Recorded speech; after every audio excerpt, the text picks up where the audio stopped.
निश्चितपणे पवार साहेबांकडून लढण्याची इच्छा व्यक्त केली आणि परत ते महायुतीला जाऊन मिळाले। त्यानंतर सामाजिक चळवळीची अस्वस्थता वाढली आणि सातत्याने या गोष्टी घडायला लागल्या। परवा माळशिरस तालुक्यामध्ये आणि नंतर पंढरपूरला मराठा क्रांती मोर्चाच्या लोकांची बैठक झाली आणि जवळपास 10,000 पेक्षा जास्त लोक त्या कार्यक्रमाला उपस्थित होते। परंतु उमेदवार द्यायचा का नाही या स्थितीवर चर्चा थांबली।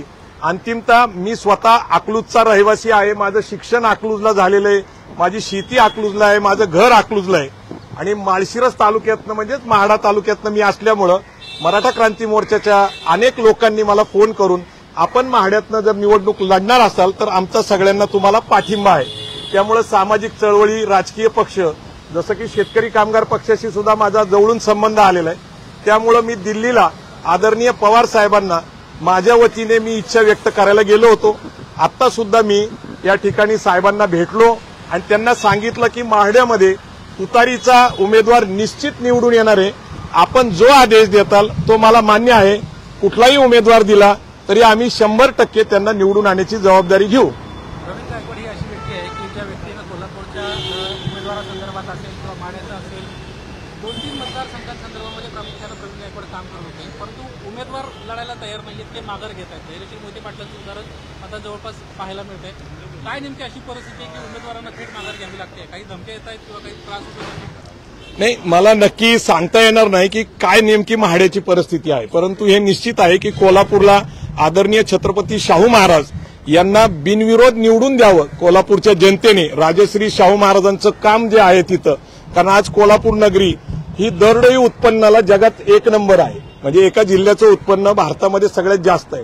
तर अशा नगरीमध्ये किमान छत्रपती शाहू महाराजांचा एक सन्मान म्हणून त्यांना बिनविरोध निवडून द्यावा अशी चर्चा गेल्या महिन्यापासून आदरणीय शरद पवार साहेबांबरोबर सुरू होती। अंतिमतः पवार साहेबांनी ती मनाव घेतली। आम्ही कोल्हापूरला गेलो, त्यांच्याशी चर्चा केली, परंतु आदरणीय छत्रपती शाहू महाराज यांनी असं सांगितलं की बिनविरोध नाही, ही लढाई विचाराची आहे, फॅसिझमच्या विरोधामध्ये आणि शिवराय फुलेशाह आंबेडकरांच्या विचारासाठी मी निवडणूक लढायला तयार आहे।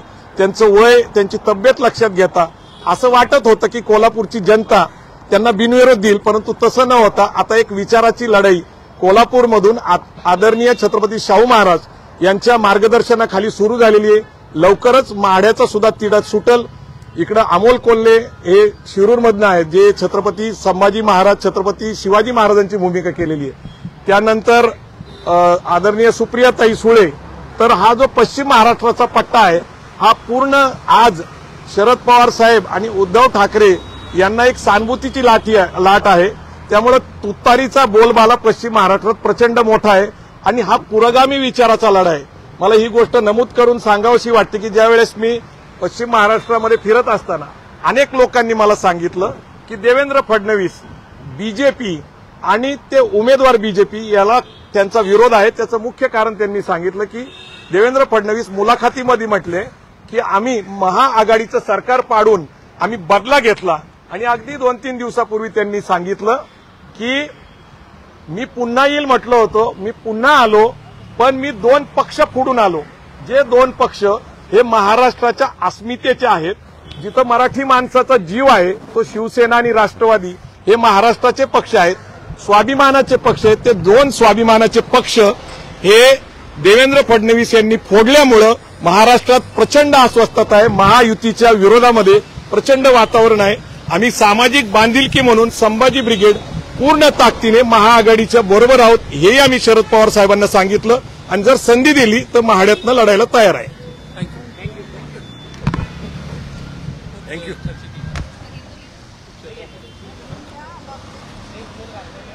सगळे दिले तरी चालतील, काही प्रॉब्लेम नाही। तुम्ही एवढं मदत करताय, तुमचं दुःख सहन होतंय मला, काही प्रॉब्लेम नाही। द्या लोकशाही एकदम वर ठेवा, काही प्रॉब्लेम नाही। पण तुम्ही जे काय